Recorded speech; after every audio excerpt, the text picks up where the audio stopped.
ассалому алайкум бинандагони гиромӣ.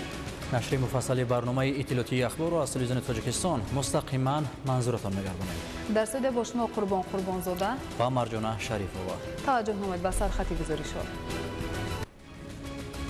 қадршиносӣ боз 46 нафар ғолибону ҷоизадорони мусобиқаҳои байналмилалии варзишӣ ва мураббиёни онҳо. кӯшиш мекунем ки варзишгарон ҷавонон албатта дар муаррифии давлату миллат дар арсаи байналмилалӣ саҳми худа гузорем. таҳкими суботи сиёсӣ, кафили оромиву осудагӣ, ҳифзи истиқлоли давлатӣ вазифаи муқаддасу пурарзиш. кишваре ки аз сулҳ пайгирӣ мекунад, кишваре ки дар андешаи сулҳ аст, албатта обрӯи эътибор дар ҷомеаи байналмилалӣ дошта метавонад. корҳои сохтмонӣ дар корзори нангу номус, нерӯгоҳи барқи обии Роғон тибқи нақша ва ҷавобгӯи талабот бо суръат идома доранд. он рӯзҳои хушбахтиовар дур нест, то ин нерӯгоҳи пурҳашамат бо тамоми иқтидораш ба фаъолият оғоз бикунад. дастгирии навбатӣ бо мақсади беҳсозии сатҳи зиндагии сокинон, зиёд гардидани маоши амалкунандаи вазифавии хизматчиёни давлатӣ, кормандони ташкилотҳои бюджетӣ, андозаи нафақа ва стипендия. танҳо дар давоми 4 соли охир музди маоши кормандон ва хизматчиёни соҳаи давлатӣ ба андозаи 100% баланд гардид, ки яке аз заминаҳои муҳим барои беҳтар шудан ва сатҳ ва сифати зиндагии аҳолӣ ба ҳисоб меравад. аз нақшаҳои мушаххас то натиҷаҳои самарабахш, қадамҳои устувор дар самти гузариш ба ҳисоббаробаркунии ғайринақдӣ. ҷиҳати тариқи ғайринақдӣ ба роҳ мондани амалиётҳои молиявӣ 67 лоиҳаи санади меъёрии ҳуқуқӣ таҳия гардидааст. шарҳи ин ва дигар мавзӯъҳои мубрам дар нашри муфассали барномаи иттилоотии ахбор.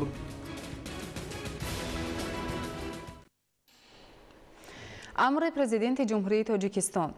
вазорати молияи ҷумҳурии Тоҷикистон аз ҳисоби маблағҳои фонди захиравии президенти ҷумҳурии Тоҷикистон дар соли 2025 ба кумитаи кор бо ҷавонон ва варзиши назди ҳукумати ҷумҳурии Тоҷикистон барои мукофотонидани 46 ғолиб ва ҷоизадори мусобиқаҳои байналмилалии варзишӣ ва мураббиёни онҳо тибқи рӯйхати замима гардида 1 млн 788 500 сомонӣ ҷудо намояд. кумитаи кор бо ҷавонон ва варзиши назди ҳукумати ҷумҳурии Тоҷикистон истифодаи саривақтӣ ва мақсадноки маблағҳои ҷудошударо таъмин карда ба вазорати молияи ҷумҳурии Тоҷикистон ҳисоботи хароҷоти анҷомдодаро пешниҳод намояд. президенти ҷумҳурии Тоҷикистон Эмомалӣ Раҳмон.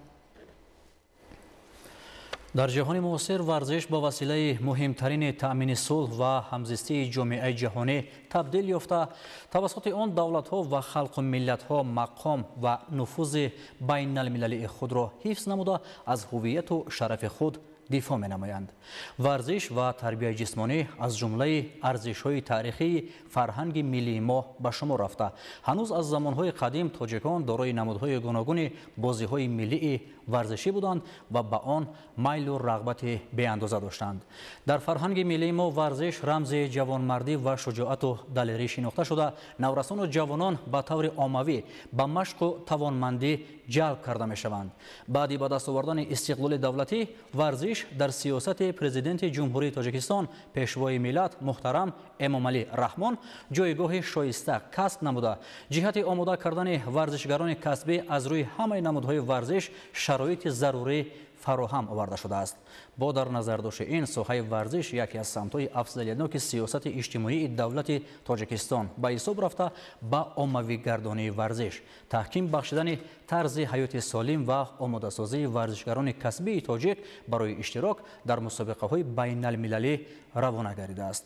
дар заминаи шароити муҳайё шуда, варзишгарони кишвар тавониста истоданд ки мақом ва шарафи кишварамонро дар арсаи ҷаҳонӣ ҳифз созанд ва онро ба таври шоиста муаррифӣ намоянд.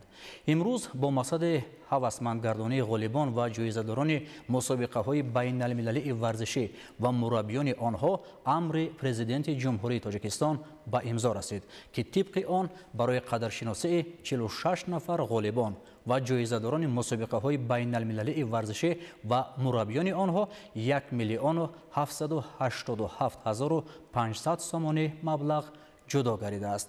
این اقدام ادامه قدرشناسی های پرزیدنت جمهوری تاجیکستان پیشوای ملت محترم امامعلی رحمان به خاطر رشد ورزش و هوسمندگردانی ورزشکاران با آر و ناموس تاجیکستان بوده.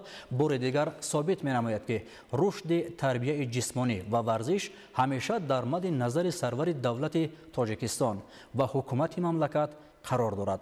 یادآور می‌شویم که هنوز سال 2015 فرمان پرزیدنت جمهوری تاجیکستان درباره جایزه پرزیدنت جمهوری تاجیکستان به غالبان و جایزه‌داران مسابقه‌های بین‌المللی ورزشی به تصویب رسیده بود که طبق آن سال نهم است غالبان و جایزه‌داران مسابقه‌های بین‌المللی ورزشی با جایزه مذکور قدرشناسی می‌گردند.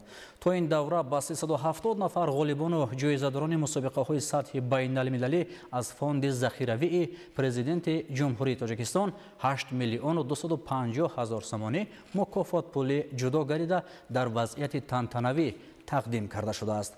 هدف اساسی از عملی کردن سیاست دولت در ساحه ورزش پیش از همه تربیت نمودن نسل خودشناس خودآگاه، دانشمند و سازنده، صاحب معلومات و صاحب کسب از لحاظ جسمانی و معنوی آبتاب یافته و با همین راه با وجود آوردن زمینه با اعتماد برای جامعه توانای تاجیکستان می باشد. با مقصد هوسمندگردانی ورزشکاران همساله در مملکت تدبیرهای سودمند عملی کرده می شوند.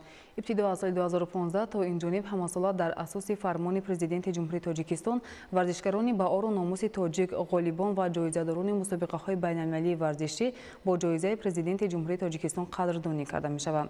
همکارم یوسف غنی‌زاده این مطلب را شرح می دهد. مرحمت یوسف. تشکر زیاد. рушди варзиш дар замони соҳибистиқлолӣ дар заминаи тадбирандешиҳои пайвастаи президенти ҷумҳурии тоҷикистон пешвои миллат муҳтарам эмомалӣ раҳмон таъмин гардида варзишгарони мамлакат бо шароиту имконоти муосири машқу тамрин ҳамаҷониба муҳайё карда шуданд.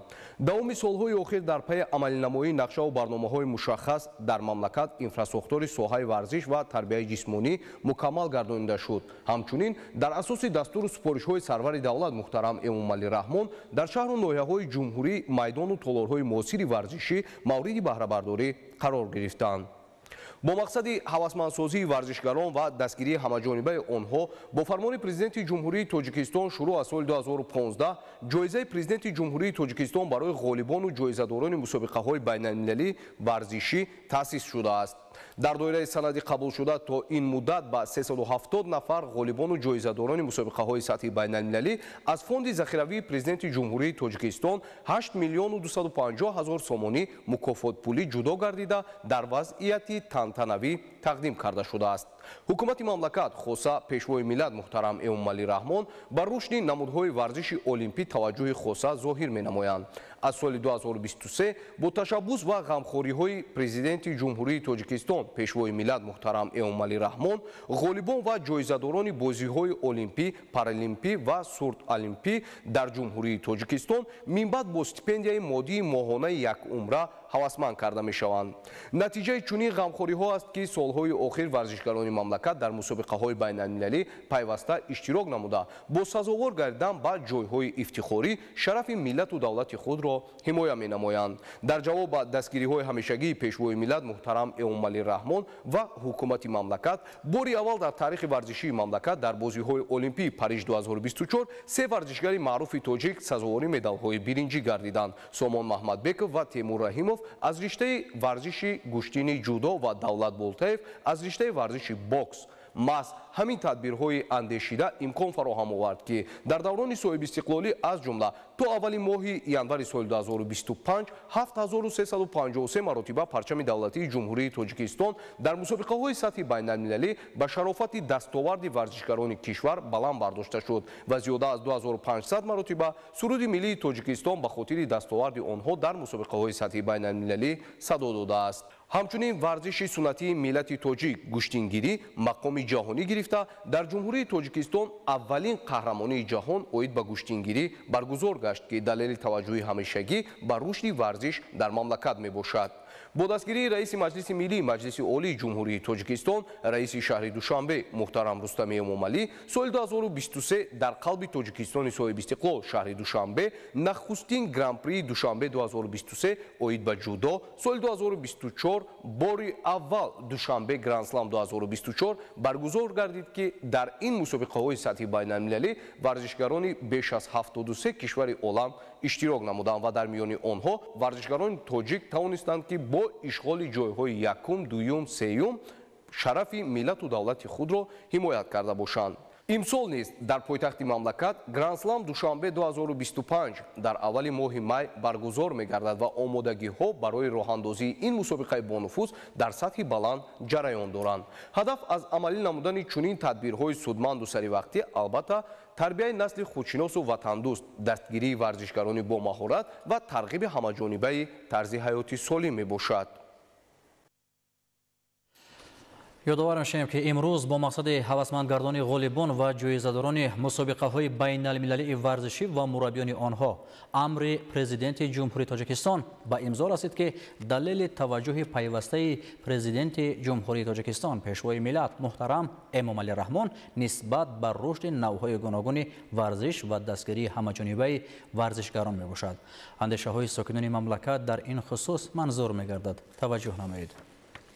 امروز باعث افتخار و سربلندی و سرفرازی کل ما نسل نورس و جوانان علالخصوص ورزشکاران جمهوری تاجیکستان است که در زمینه توجه به‌واسطه اساسگذار صلح و وحدت ملی پیشوای ملت پرزیدنت جمهوری تاجیکستان جناب عالی محترم امامعلی رحمان تمام شرایط و امکانیت‌ها برای ما فراهم آورده شدند تا که ورزشکاران تمرین کنند، کوشش نمایند در مسابقه‌های سطح بین‌المللی جایهای نمایان را اشغال و وطن عزیزمون تاجیکستان رو در عرصه بین المللی معرفی نمایند و یکی از دستگیری هایی که طول چند سال باز از جانب پیشوای معظم ملت نسبت نسل نورس جوانان ورزشکاران شده ایستاده است این مبلغ گذاری کردن ورزشکاران هوسمند نمودن اونها در جمهوری تاجیکستان می باشد و امسال نیز چون همه ساله با امر پرزیدنت جمهوری تاجیکستان جهت هوسمند نمودن 46 نفر مربیان و غالبان مسابقه های سطحی بین المللی مبلغ 1,787,500 سومانی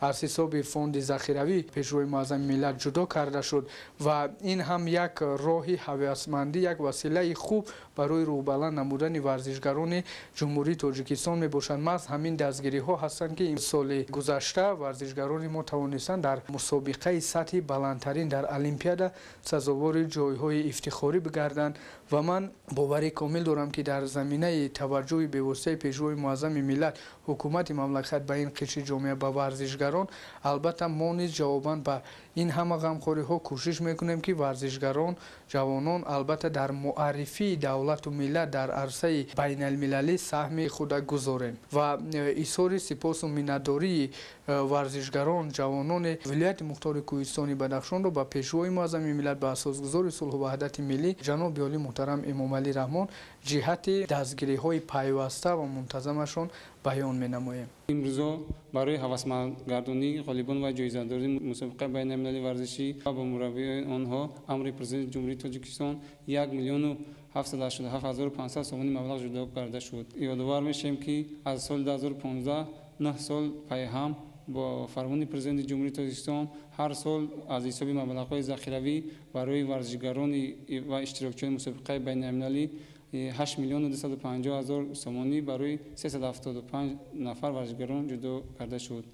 این هم باعث افتخار ما جوانان و ورزشکاران می باشد که با دستگیری و هدایت‌های رهبر دولت امروز ما در فضای صلح و ثبات مشق و تمرین میکنند. در مرکز ولایت ختلان میدانچه‌های ورزشی و تالارهای ورزشی و استفاده شده است که ورزشکاران آن را استفاده می‌برند. هدف اساسی از این اقدام نوبتی رهبریت عالی کشور امر پرزیدنت کشور در ساحه ورزش پیش از همه تربیت نمودن نسل خودشناس و خودآگاه، دانشمند و سازنده، صاحب معلومات و صاحب کسب از لحاظ جسمانی و معنوی آب و تاب یافته و با همین راه با وجود آوردن زمینه با اعتماد برای جامعه توانای تاجیکستان می باشد. همه ساله ما ورزشکاران از طرف رهبریت عالی کشور دستگیری می‌یابیم. این ما را هوسمند می‌گرداند که در مسابقه‌های سطح جمهوری و بین المللی اشتراک فعال نموده و پرچمبردار ملت азизамон шавем. зери таваҷҷӯҳ ва дастгирии пешвои муаззами миллат аст ки имрӯз соҳаи варзиш бо суръати баланд рушд карда истодааст ва варзишгарони мо низ дар ин ҷавобан ба ғамхории пешвои муаззами миллат дар давоми соҳи бисқулии кишвар тавонистанд чандин маротиба дар мусобиқаи сатҳи байналмилалӣ парчами давлатиро баланд бардоранд. аз соли 2015 бо иқдоми сарвари давлат аз ҳисоби маблағҳои фонди захиравии президент барои дастгирӣ ва ҳавасмандии варзишгарон маблағҳои пулӣ ҷудо гардидааст ки сол то сол ин маблағҳо дучанд зиёд гашта истодаанд ва ин ғамхорӣ ҳам метавонад варзишгарони моро барои омода намудан ва иштироки онҳо дар мусобиқаи сатҳи байналмилалӣ мусоидат намояд. дар солҳои соҳиби истиқлолии кишвар инфраструктураҳои варзишӣ ки дар тамоми мамлакат бо суръат рушд карда истодааст, аз ҷумла дар шаҳр ноҳияи минтақаи Кӯлоб 19 майдончаи варзишӣ, 2 толори варзишӣ ва 1 ҳавзи шиноварӣ сохта ба истифода дода шуд ки ин ҳам албатта барои ҷалби ҷавонони наврасон ба варзиш ва оммавӣ гардидани варзиш мусоидат менамояд. бо дастгирии ҳукумати ҷумҳурӣ бахусус пешвои муаззами миллат нисбат ба самти варзиш таваҷҷӯҳи хоса равона гардидааст. бояд қайд намоем ки дар ноҳияи балҷумон бо мақсади яъне рушди соҳаи варзиш як майдони варзишӣ бо 6000 ҷои нишаст, толори варзишӣ сохта ба истифода дода шудааст ки айни ҳол тамоми чорабиниҳои варзишӣ, чорабиниҳои фарҳангӣ бо истифода аз ҳамаи шароитҳои муҳайё гардида дар ин муассисаҳои навбунёд роҳандозӣ карда шудааст ва ҳамчунин тибқи нақша чорабиниҳо бахшида ба 35-солагии истиқлолияти давлатии ҷумҳурии Тоҷикистон дар маркази ноҳия ва ҷамоатҳои деҳоти ноҳия 16 майдончаи варзишӣ ва 16 толори варзишӣ ба нақша гирифта шудааст ки дар доираи амалӣ гаштани ин ҳадафҳо нисбат ба соҳаи варзиш боз ҳам шумораи варзишгарон зиёд шуда дар мусобиқаҳои ҷумҳуриявӣ, дар мусобиқаҳои байналмилалӣ иштироки фаъолона намуда парчами Тоҷикистони азизамонро дар арсаи байналмилалӣ баланд мевардорад. яъне ҳама ин дастгирию ғамхориҳои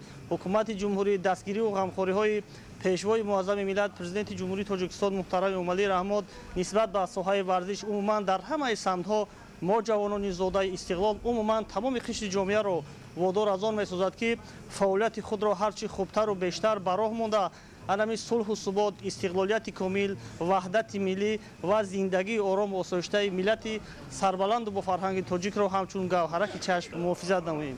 бо ба даст овардани истиқлолияти комили кишвар дар Тоҷикистони азиз ва дастгириҳои беназири асосгузори сулҳу ваҳдати миллӣ пешвои муаззами миллат президенти ҷумҳурии Тоҷикистон муҳтарами Эмомалӣ Раҳмон барномаҳои гуногун, барномаи рушди варзиш дар ҷумҳурии Тоҷикистон, барномаи рушди футбол, баланд бардоштани ҳисси ватандорию ватандостии ҷавонон ба тавсил расида дар ин самт корҳои назаррас ба анҷом расонида шуда истодаанд.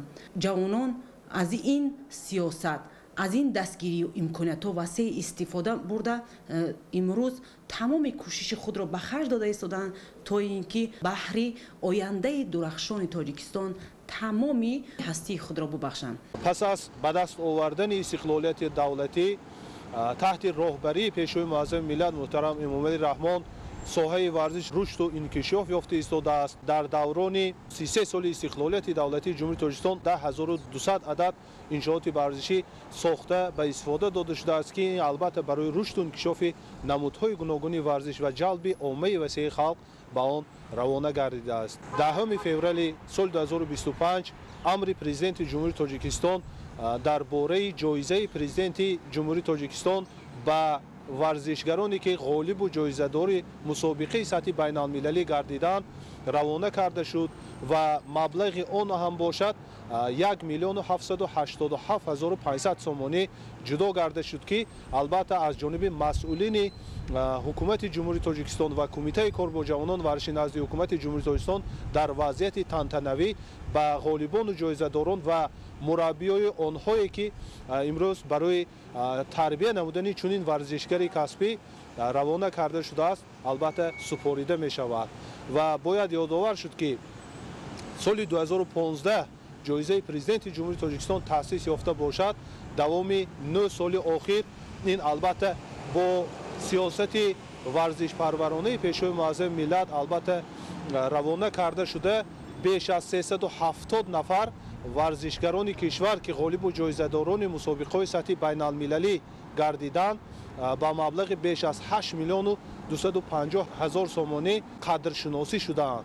ин албатта фоли нек аст. дар баробари ин варзишгарони вилояти суғ низ ба аъзои дастаи мунтахаби ҷумҳурии тоҷикистон шомил гардида дар мусобиқаҳои расмии байналмилалӣ албатта сафарбар мегарданд ва онҳо ғолиб ва ҷоизадор гарда аз ин ҷоизаҳои президентӣ баҳрабар мегарданд.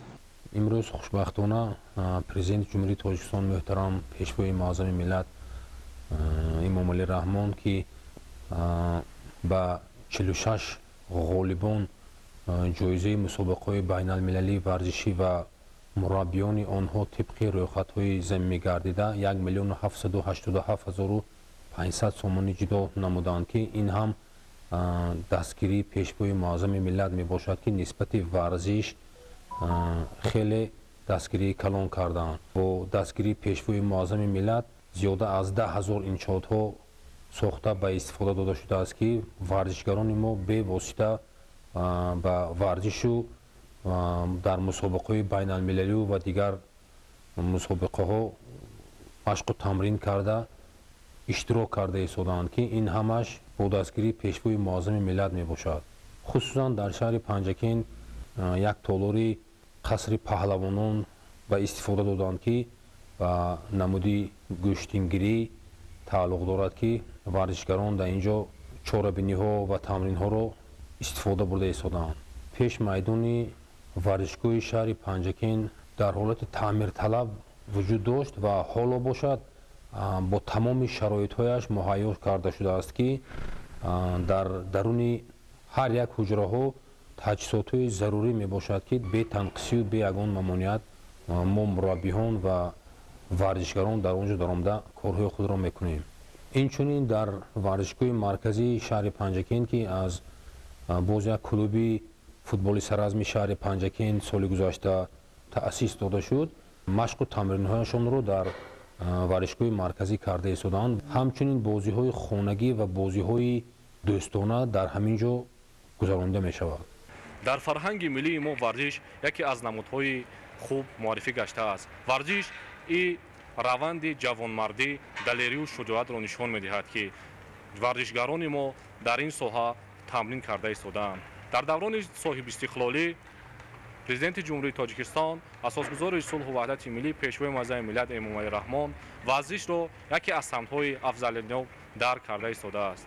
ҳамаи шароитҳо дар ҳама намуди варзишҳо дар ҷумҳурии тоҷикистон муҳайё гаштааст. аз ҳамин лиҳоз варзишгарони тоҷик тавониста истоданд ки аз ин шароитҳо хуб истифода бурда дар мусобиқаҳои байналмилалӣ парчами ҷумҳурии тоҷикистонро баланд бардоранд, ба ҳамин мазмун тоҷикистонро дар арсаи байналмилалӣ муаррифӣ намоянд. боиси тазаккур аст ки имрӯз амри президенти ҷумҳурии тоҷикистон дар бораи қадрдонӣ намудани 46 варзишгар ва мураббиёни онҳо ба имзо расид.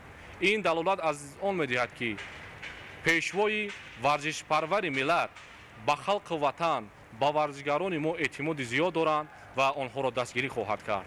варзишгарон имрӯз пеш аз ҳарвақта мебояд ки ба машқу тамрин машғул шуда парчами ҷумҳурии тоҷикистонро дар арсаи байналмилалӣ баланд бардоранд. мо ҷавонон ва варзишгарони шаҳри ваҳдат дар мусобиқаҳои байналмилалӣ парчами ҷумҳурии тоҷикистонро баланд мебардорем.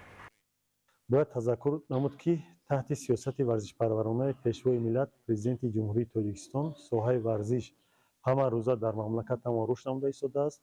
ҷиҳати фароҳам овардани шароити мусоид дар соҳаи варзиш ҳамасола инфраструктураҳои варзишӣ хусусан дар шаҳри турсунзода низ сохта ба истифода дода шуда истодааст. айни ҳол дар шаҳри турсунзода 71 адад толори варзишӣ ва 121 адад майдончаҳои варзишӣ фаъолият намуда истодааст ки дар онҳо ҷиҳати ташаккули тарзи ҳаёти солим ва бештар фаро гирифтани наврасони ҷавонон ба намудҳои гуногуни варзиш хизматрасонӣ менамояд. хурсандиовар аст ки барои ҳавасманд намудани варзишгарони муваффақ ки дар арсаи байналмилалӣ малакаю маҳорати баланди варзишӣ нишон дода шарафу нуфузи миллати тоҷикро муаррифӣ намуданд, аз ҷониби президенти ҷумҳурии тоҷикистон ҳамасола бо ҷоизаи президенти ҷумҳурии тоҷикистон қадрдонӣ карда мешавад. ин имконият фароҳам меорад ки ҷиҳати ҳарҷи бештар ҷалб намудани наврасони ҷавонон ба машғулиятҳои варзишӣ сайю кӯшиши худро дучар намоянд. соли 2015 اساس فرمان محترم جناب عالی پیشوای ملت پرزیدنت جمهوری تاجیکستان امامالله رحمان جایزه پرزیدنتی تحقیق کرده است. اون ورزشگرانی که در سطح مسابقه‌های بین‌المللی برآمد میکنند و این جایزه پرزیدنتی قدردانی کرده می شود. این امکانیت فراهم می‌آورد که ما مربیان شاگردان خود را برای ورزشی کسبی جلب نموده آنها را برای برآمد نمودن در مسابقه‌های سطحی بین‌المللی راهنمایی کنیم. امروز ورزشگران ما در تالارهای زمانوی مشق تمرین کرده امکانیت پیدا کردگی هستند که در مسابقه‌های بین‌المللی برآمد کرده وطن عزیز خود را پرچم دولت را بلند بردارد. ورزش در جمهوری تاجیکستان طی سالهای صاحب استقلالی با سروری پیشوای معظم ملت خیلی رشد نموده است.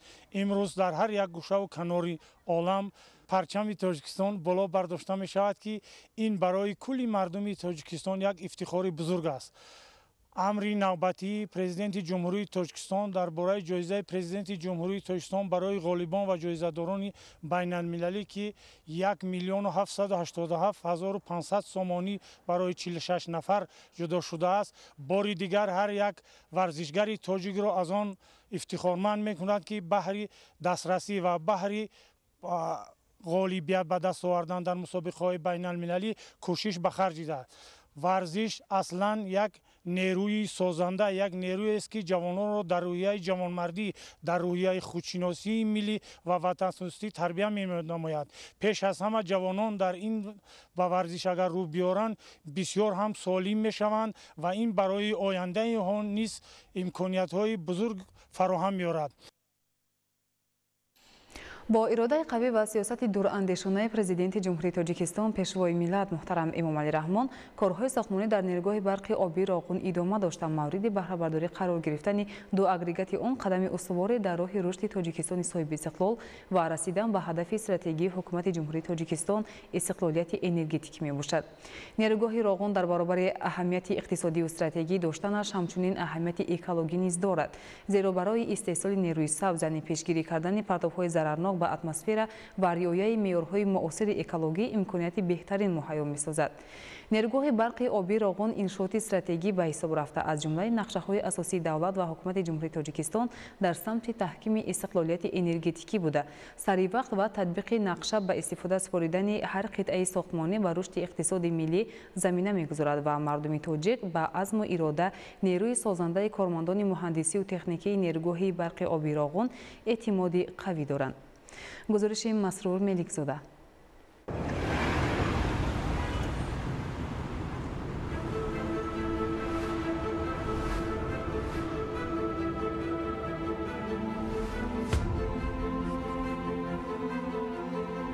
اینجا کارزاری ننگ و ناموسی ملت تاجیک است. اگرچند که فصل سرماست ولی از کارگری عادی تا مهندسی سطح عالی نیروگاه برقی آبی راغون با دست و دل و نیتی پاک و عزم و اراده بلند وطنسازی پای بنیاد این نیروگاه محتشم دوران صاحب استقلالی در کشور عزیزمان هستند. زیرا راغون شهامت است، راغون اقتدار است، راغون توانمندی های تاجیکستان در زمان صاحب استقلالی است. هر یک کارگری راغون درک کردند که بعدی با استفاده قرار گرفتن این انشاءات مهم عصر اقتصاد شکوفای تاجیکستانی عزیز را منتظر خواهد بود. از این رو با عزم و اراده رستمانه در دلخواه شرایط آب و هوایی پای زحمت صافدلانه بهر بنیاد نیروگاه برقی آبی راغون تلاش و زحمت میکشند. дар маҷрои саркашу хурӯшони дарёи вахш яке аз бузургтарин нерӯгоҳи барқи обии осиёи марказӣ дар ҳоли сохтусоз қарор дорад. сохтмоне бо иншооти бузург дар қалби кӯҳистон ва хоросангҳои азим бо муҳандисону коргарони ҳирфаӣ ва дар кори худ содиқу устувор.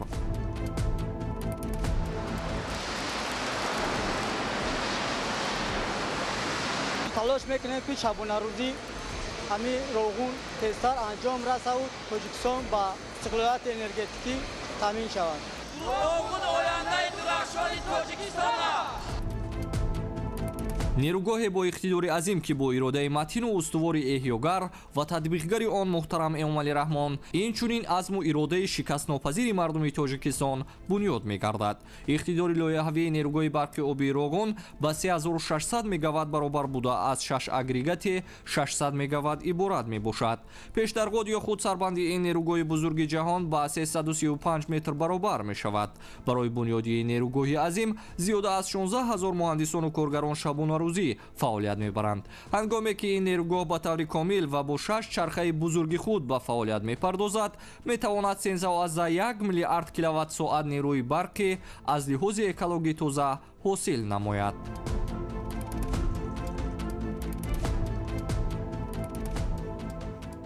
ман Нуралиев Меҳроҷ, саркори қитъаи иншоотҳои зеризаминӣ.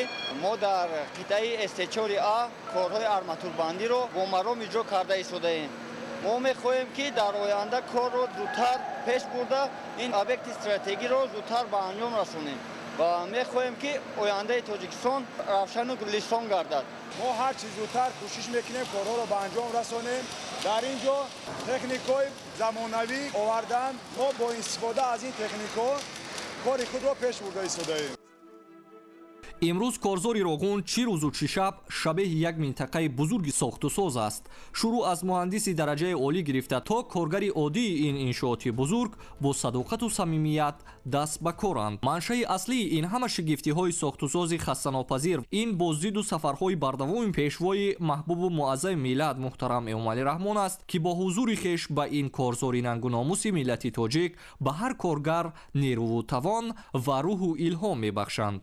ҳар як сафари пешвои миллат президенти ҷумҳурии Тоҷикистон муҳтарам Эмомалӣ Раҳмон ба нерӯгоҳи барқии обии Роғун ба кормандон як нерӯи тоза мебахшад ва сар карда аз корманди оддӣ то муҳандисони сатҳи баланд ҳама бо як дасту дилу нияти пок кӯшиш мекунанд ки як саҳми худро дар ин сохтмони нерӯгоҳ бигузоранд ва ҳарчи зудтар барои анҷоми сохтмони он ҳадафгузор бошанд.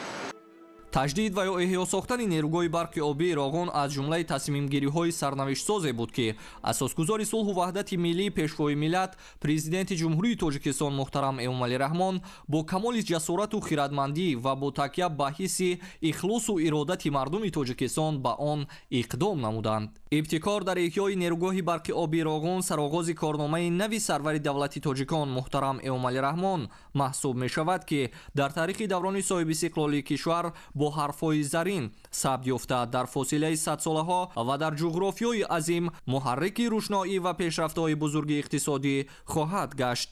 ин тасмими пешвои миллат барҳақ ҳамчун тасмими сиёсатмадори хиратманду дурандеш ва мусаллат дар тору пуди умури давлатдорӣ истиқбол гардид ки дар бунёди иқтисодиёти мамлакат заминаҳои таҳаввули инқилобиро фароҳам меоварад. Роғун манбаи нур нерӯгоҳи аср мебошад ки мо ба муҳтарам ҷаноби олӣ пешвои миллат ҷавонони ҳозира боварӣ комил мекунем ки мо инро бо дастсуроати баланд бо сифати аъло ба идмон мерасонем.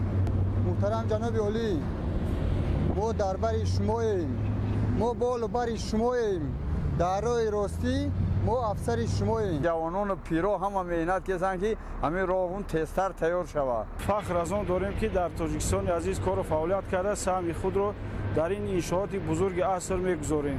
имрӯз дар корзори Роғун нафароне заҳмат мекашанд ки ба обу хоки ин сарзамин ва мардуми сарбаланди мамлакат муҳаббати беандоза доранд ва дар сиришташон ғурури миллӣ қоим аст.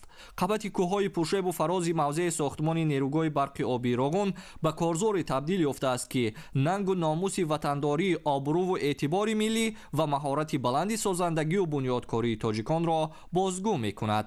барои анҷоми корҳои сохтмонӣ дар ин иншооти азим ва беназири гидроэнергетикӣ дар ҷаҳон нерӯгоҳи барқи обии Роғун зиёда аз 3200 техникаву механизми пуриқтидори гуногун тамға истифода карда мешавад. тавассути техникаҳои таъиноти гуногун ронандаҳою механизаторон дар фазои кӯҳ, дохили нақбҳо ва бештар аз ҳама дар саҳарбанди нерӯгоҳ мушкилтарин корҳоро анҷом медиҳанд. ман Фароман Бурҳонов тӯли 6 сол мешавад дар нерӯгоҳи барқи обии Роғун ҳамчун муҳандиси геодезист кор ва фаъолият карда истодам. дар айни ҳол با фармагарҳо нуқтаҳои фармагариро пешниҳод карда истодаем ва онҳо сементатсия мекунанд барои мустаҳкам кардани қабатҳои кӯҳҳо. боварӣ дорем ки нерӯҳои барқи оби роғун бо сифати баланд сохта ба анҷом мерасад ва зиндагии мардуми тоҷик хело ҳам боз беҳтар мешавад. роғун иншооти беназир ва ба қавли коршиносони ҷаҳонӣ тамаддуни ҷадидест дар зери замин. мардони қавииродаи дорои қудрату тавони бемисл афсонаро ба ҳақиқат табдил доданд ки азму нияти бузург ва ихтироотест нотакрор. кас бо ворид шудан ба толори мошинҳо ки бо ҳашамат ва хеле калон аст ангушти ҳайрат мегазад ки чӣ қудрату чӣ тавоноӣ ва чӣ қадар заҳмату меҳнат сарф гардидааст ки тавассути нақбҳои зиёд ба умқи замин омада ин ҷозибаро ба вуҷуд оварданд. дар толори баланду барҳаво агрегатҳои нерӯгоҳ ва дигар дастгоҳҳои таҷҳизоти барқии муқтадир васлу насб гардидааст. инҷо беш аз 400 метр зери замин аст. зимни гаштугузор атрофи агрегатҳову дохили ҳуҷраҳои дастгоҳу таҷҳизоти фасл гардида ва ҷои кори барқчиён эҳсоси дар қаъри замин буданро намекунӣ, вале вақте аз он фикр мекунӣ дар ҳайрат мемонӣ. шифтаи тарҳи нодир ва қудрату тавоноии дасту бозуи тоҷикона мешавӣ. ҳар боре ки пешвои миллат ба нерӯгоҳи барқиёби роғун ташриф меорад, мо ҷавонмардо рӯҳиямон хеле баланд мешавад. шабонарӯзӣ барои ватани худ хизмат кунем, тезтарак ҳамин нерӯгоҳро созем ба истифода диҳем. дар сохтмони нерӯгоҳи роғун мо ба сари баланд сидқан кора пеш бурдесем ки тоҷикистон барои ободиш, барои пешравиш, зиндагии халқ мардум нағзтар шаваду ободтар шавад. мо ҳамира ҳаракат кардем аз сидқи дил ки ҳамира мо ба анҷом бирасонем. бунёди нерӯгоҳи барқи оби роғун бо иқтидори истеҳсолии 3600 мегаватт соат нерӯи барқ падидаест нодир ва нотакрор. ин падидаро хиради пешвои миллат муҳтарам эмомалӣ раҳмон дурахшон сохтааст, хираде ки азалист ва мерос аз гузаштагон. ба вуҷуд овардани баҳри сунъӣ дар мавзеи тезобу пурҷӯшу хуруши дарёи вахш ва аз он истеҳсол намудани ҷараёни барқ қудратро талаб мекунад. иродаи мустаҳкаму қавӣ ва боварӣ ба ояндаи нек бояд дошт ки ба чунин амали боварнокардани даст зад. нерӯ, тавоноӣ, иродаи мустаҳкам ва боварӣ ба ояндаи дурахшон дар вуҷуди сарвари тоҷикони олам муҳтарам эмомалӣ раҳмон ҷило дорад ва ин ҷило равшаниро дар хонадони ҳар тоҷику тоҷикистонӣ таъмин хоҳад кард. аз чунин суръати баланди корҳо, аз шавқу завқи ҳар коргари нерӯгоҳи барқи обии роғун ва марҳила ба марҳила анҷом ёфтани корҳо дар ин иншооти муҳими тоҷикистон ҳад задан мумкин аст ки он рӯзҳои хушбахтиовар дур нест, то ин нерӯгоҳи пурҳашамат бо тамоми иқтидораш ба фаъолият оғоз бикунад ва тоҷикистон дорои як иқтисоди шукуфо бигардад.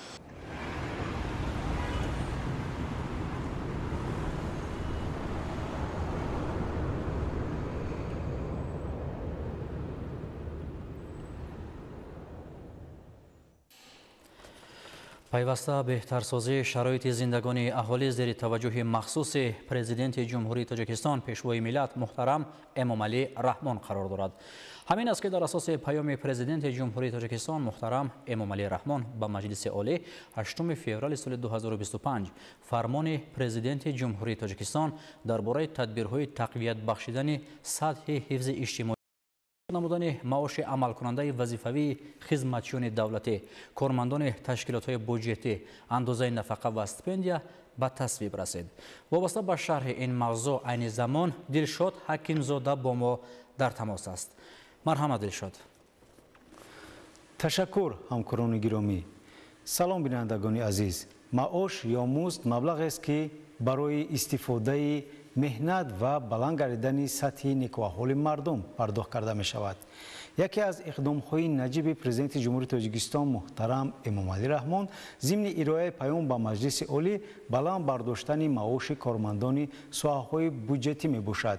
танҳо давоми солҳои 2020-2024 маоши вазифавии кормандони соҳаҳои буҷетӣ 4 маротиба ва дар маҷмӯъ ба андозаи 100% зиёд карда шуд. яъне соли 2020 маоши кормандони соҳаҳои буҷетӣ 15%, маоши кормандони мақомоти ҳифзи ҳуқуқ 10%, соли 2022 маоши кормандони соҳаҳои буҷетӣ 20%, маоши кормандони мақомоти ҳифзи ҳуқуқ 25%, соли 2023 маоши кормандони соҳаҳои буҷетӣ 20%, маоши кормандони мақомоти ҳифзи ҳуқуқ 25%, соли 2024 маоши кормандони тамоми соҳаҳои иқтисодиву иҷтимоӣ 40% ва маоши кормандони мақомоти ҳифзи ҳуқуқ бошад 40% зиёд гардид. дар баробар ин сол то сол баланд бардоштани андозаи нафақаҳои суғуртави меҳнатӣ ва иҷтимоӣ инчунин иловапулӣ ба онҳо зери таваҷҷӯҳи махсуси пешвои миллат қарор дорад. тибқи омори дастрас дар соли 2010 андозаи зиёдшавии нафақа 15%-ро ташкил дода, ин рақам дар соли 2011 25%, соли 2013 25%, соли 2016 30%, соли 2018 30%, соли 2020 20%, соли 2021 20%, соли 2022 25%, соли 2023 25% ва соли 2024 бошад 30% афзоиш дода шудааст. ҳамчунин боиси хурсандист ки дар асоси паёми президенти ҷумҳурии Тоҷикистон муҳтарам Эмомалӣ Раҳмон дар бораи самтҳои асосии сиёсати дохилӣ ва хориҷии ҷумҳурӣ 28 декабри соли 2024 ба Маҷлиси олӣ фармони президенти ҷумҳурии Тоҷикистон 8 феврали соли 2025 дар бораи тадбирҳои тақвият бахшидани сатҳи ҳифзи иҷтимоии аҳолӣ, зиёд намудани маоши амалкунандаи вазифавии хизматчиёни давлатӣ, кормандони ташкилотҳои буҷетӣ, андозаи нафақа ва стипендия ба тасвиб расид. мувофиқи фармони мазкур аз 1 сентябри соли 2025 ҳадди аққали музди меҳнат барои тамоми соҳаҳои иқтисодиву иҷтимоии ҷумҳурӣ ба андозаи 1000 сомонӣ дар як моҳ муқаррар карда шуда, маоши вазифавии кормандони муассисаҳои то мактабӣ ва таҳсилоти миёнаи умумии соҳаи маориф 30% зиёд карда шуд. маоши вазифавии кормандони дигар муассисаҳои соҳаи маориф, соҳаҳои илм, фарҳанг, варзиш, тандурустӣ, муассисаҳои соҳаи ҳифзи иҷтимоӣ, кормандони мақомоти ҳифзи ҳуқуқ, хизматчиёни ҳарбӣ, мақомоти ҳокимият ва дигар муассисаҳои буҷетӣ бошад, аз 1 сентябри соли 2025 20% зиёд хоҳад шуд. ҳамчунин дар фармони президенти ҷумҳурии Тоҷикистон аз 8 феврали соли 2025 таҳти рақами 962 оварда шудааст ки нафақаҳои суғуртавии меҳнатӣ ва иҷтимоӣ, инчунин иловапулӣ ба онҳо ва андозаи нафақаи заминавӣ 10% зиёд, яъне индексатсия карда шавад. дар маҷмӯъ гуфтан зарур аст ки баланд гардидани андозаи маошу нафақа аз 1 сентябри соли 2025 ба афзоиш ёфтани даромади пулии аҳолии мамлакат замина гузошта, шароити зиндагии онҳоро боз ҳам беҳтар мегардонад ки ин ба коҳиш додани сатҳи камбизоатӣ таъсири мусбӣ мерасонад. марҳилаи навини рушди иҷтимоию иқтисодии мамлакат бо дунамои самтҳои муҳим дар асоси сиёсати давлатӣ самаранок таҳким меёбад. инак тадбири навбатӣ дар самти тақвият бахшидани сатҳи ҳифзи иҷтимоии аҳолӣ ва зиёд намудани маоши амалкунандаи вазифавӣ, таъмини рушди устувор, боло бурдани нишондиҳандаҳои иқтисодӣ ва хуссат дар заминаи он масоили муҳими ҷомеа, некуаҳволӣ пайваста дар мадди назар буда дар раванди таҳаввулоти бо суръати ҷаҳони муосир ки бо дигаргуниҳои куллӣ ҷараён дорад дар ҷумҳурии Тоҷикистон аз рӯи барнома ва нақшаҳои мукаммал таъмин ва таҳким бахшида мешавад. тавре аз нишондиҳандаҳои паёми президенти ҷумҳурии Тоҷикистон муҳтарам Эмомалӣ Раҳмон ба Маҷлиси олии ҷумҳурии Тоҷикистон дар бораи самтҳои асосии сиёсати дохилӣ ва хориҷӣ бармеояд, дар натиҷаи татбиқи самараноки ислоҳоти иқтисодӣ ва амалӣ намудани стратегия ва барномаҳо дар 5 соли охир рушди иқтисодиёти Тоҷикистон ба ҳисоби миёна дар сатҳи 7.7% таъмин гардида, маҷмӯи маҳсулоти дохилии соли 2024 ба беш аз 150 миллиард сомонӣ ва суръати рушди воқеии он ба 8.4% расонида шуд. дар натиҷаи амалисозии тадбирҳои мушаххас, даромади пулии аҳолӣ аз 48 миллиард сомонӣ соли 2019 ба 147 миллиард сомонӣ дар соли 2024 расид, яъне нишондиҳандаи мазкур 3 баробар зиёд гардида, музди миёнаи меҳнатӣ беш аз 1.8 баробар ва андозаи миёнаи нафақа 1.5 баробар афзоиш ёфт. фармони президенти ҷумҳурии тоҷикистон дар бораи баланд бардоштани музди маоши кормандон ва хизматчиёни соҳаҳои бюҷетӣ яке аз заминаҳои муҳими баланд бардоштани сатҳ ва сифати зиндагонии аҳолӣ ба ҳисоб рафта, танҳо дар давоми 4 соли охир музди маоши кормандон ва хизматчиёни соҳаҳои давлатӣ ба андозаи 100% баланд гардид, ки яке аз заминаҳои муҳим барои беҳтар шудан ва сатҳ ва сифати зиндагии аҳолӣ ба ҳисоб меравад, ки мо ҳамчун хизматчиён ва кормандони соҳаҳои иқдоми наҷими пешвои муаззами миллатро яке аз ҳавасмандгардониҳои муҳим арзёбӣ мекунем ва сармашқ кори худ қарор дода мин баъд барои боз ҳам беҳтар шудани сатҳ ва сифати фаъолияти худ дар ин ҷода камари ҳиммат мебандем. пеш аз ҳама баландбардории маош аз он дарак медиҳад, ки давоми баъди солҳои ба даст овардани истиқрори суд сатҳ ва сифати беҳтаршавии иқтисодиёти мамлакати мо ва баландшавии ҳамасола маҷмӯи маҳсулоти дохилии мамлакат, рушди иқтисодиёт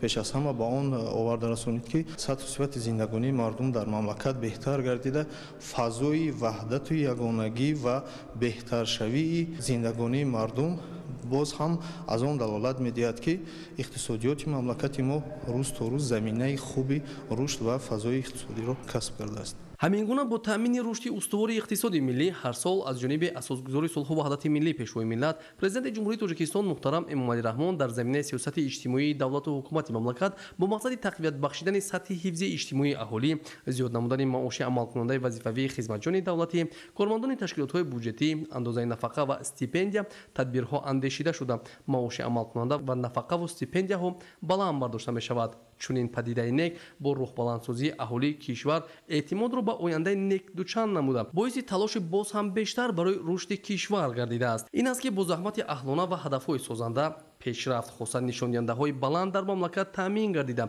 сатҳи некуаҳолии мардум тадриҷан баланд ва даромади пулии аҳолӣ ро ба афзоиш ниҳод. бояд гуфт, ки дар 5 соли охир маоши вазифавии кормандони соҳаҳои бюҷетӣ 4 маротиба, яъне солҳои 2020, 22, 2023, 2024 ва дар маҷмӯъ ба андозаи 100% боло бурда шудааст. дар ин муддат, яъне дар 5 соли охир, сатҳи таваррум ё баландшавии нархҳои истеъмолӣ ҳамагӣ 29%-ро ташкил кард. чунин нишондиҳанда шаҳодати он аст, ки дар 5 соли охир маош, нафақа ва стипендияҳо нисбат ба сатҳи таваррум ба маротиб зиёд гардиданд, ки бевосита ба коҳиш ёфтани сатҳи камбизоатӣ ва беҳтар шудани шароити зиндагии мардуми кишвар мусоидат намуд.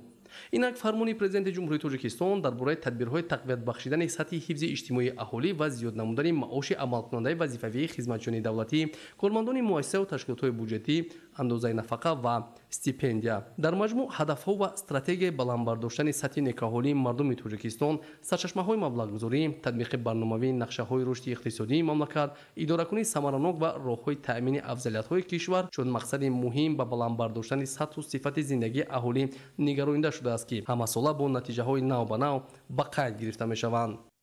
асосгузори сулҳу ваҳдати миллӣ, пешвои муаззами миллат, президенти ҷумҳурии тоҷикистон муҳтарам Эмомалӣ Раҳмон дар баландбардоштани мақому манзалати омӯзгор дар ҷомеа ҳам паёми навбатиашон, ки рӯзи 28 декабр ироа гардид ва ҳам дар рӯзи дониш ин масъаларо баррасӣ намуданд ва махсусан дар баландбардоштани музди меҳнати кормандони соҳаи маориф боз иқдом карданд ва ҳамин сол музди меҳнати кормандони соҳаи маориф аз соли таҳсили нав, яъне аз моҳи сентябр ба 30% зиёд карда мешавад. яъне ин иқдом хеле сарвақтӣ аст ва албатта мо маорифчиён аз ин иқдоми пешвои муаззами миллат илҳоми нав мегирем ва кӯшиш мекунем, ки дар рушду нумӯи соҳаи маориф саҳмгузор бошем. яке аз самтҳои асосии сиёсати иқтисодии давлат ин таъмини ҳифзи иҷтимоии аҳолӣ аст. чуноне ки мо медонем, дар буҷети давлатии соли 2025 ба соҳаи маориф зиёда аз 10 миллиард сомонӣ маблағҳо ҷудо шудааст, ки ин назар ба соли 2024 зиёда аз 2 миллиард сомонӣ зиёд мебошад. ин имкон медиҳад, ки соҳаи маориф боз ҳам рушд кунад, имкониятҳои нав ба вуҷуд биёянд дар заминаи ин ساخته و به استفاده دادن دهها مکتب‌های نو، اینچنین بلند برداشتن مزد مهنتی کارمندان ساحه‌های معارف خیلی که در پیام خود پیشوای ملت ابراز داشتم. در سال 2024 مزد مهنتی معاش وظیفه‌ای کارمندان ساحه‌های بودجتی ساحه معارف در سطح 40% و در سال 2025 از یکم سپتامبر سال 2025 به اندازه 20%. این از آن شهادت می‌دهد که غمخواری دولت نسبت ساحه معارف بلند برداشتن حفظ اجتماعی کارمندان ساحه معارف روانه گردیده است. در برابر این غمخوری‌های دولت و حکومت جمهوری تاجیکستان ما کارمندان ساحه معارف را وظیفه‌دار می‌نماید که باز هم صفت تعلیم و تربیت را بهتر کنیم، کادرهای آماده سازیم که با طلبات هم بازار مهنت داخلی و هم بازار مهنت خارجی جوابگو باشند. در پیام پرزیدنت جمهوری تاجیکستان ما شاهد آن شدیم که 30% معاش آموزگاران بلند برداشته شود. اگر سال گذشته 40%، امسال 30% و سال از این پیش 20%، قریب 100% معاش آموزگار امروز زیاد گردیده است. و من باوری دارم که آموزگاران با درک مسئولیت امروز در نزد خود وظیفه میگذارند که وظیفه های خدمتی خود را که عبارت از تعلیم و تربیه نسل نورس است، از بلند برداشتن سطح دانش خوانندگان است، تربیت نمودن متخصصان نو است، آنها کمر همت میبندند. همه ساله پیشوای معظم ملت در پیام‌هایشان سمت ساحه معارف را در مد اول میگذارند و سال به سال مزد معاش کارمندان ساحه معارف بلند گشته ایستاده است و به واسطه این غمخواری پیشوای معظم ملت است. ما جواباً به این غمخواری پیشوای معظم ملت آموزگاران باید سطح و صفت تعلیم و تربیت را بلند برداریم، جوانان را در روحیه خویشتن‌شناسی و دوست داشتن وطن تربیت کنیم و سطح زباندانی و آموختن فن‌های دقیق را در وجود شاگردانمان زیاد کنیم. اگر با تاریخ نچندان طولانی دوران صاحب استقلالی نظر افکنیم، در میابیم که کشور عزیزمان با راهنمایی و خیراتگستری اساسگذار صلح و وحدت ملی پیشوای ملت محترم ملی رحمان به سابقه رشد کرد و همچون یک عضو کامل حقوق جامعه جهانی با تشبث و پیشنهادات برای تمام جامعه جهانی موقع خود را معین کرده است. و البته چیز دیگر این است که پیشروی و رشد و نموی هر یک ساحه البته با مبلغ گذاری آن وابسته می باشد و طوری که ما میدونیم در دوران صاحب استقلالی ساحه معارف هم از جهت مادی و تکنیکی و از دیگر پهلوها رو به انکشاف نهاد و البته این رو ما از بلندشوی مزد معاش کارمندان این ساحه بر اعلی مشاهده میکنیم و مخصوصا در دوران صاحب استقلالی مزد معاش کارمندان ساحه معارف به مراتب زیاد کرده شد و اخیراً زیاد گردیدن مزد معاش کارمندان مؤسسه های تحصیلاتی تا مکتبی و مؤسسه های تحصیلاتی میانه عمومی که از 30 تا 20% افزون گردید و البته این گواه از آن است که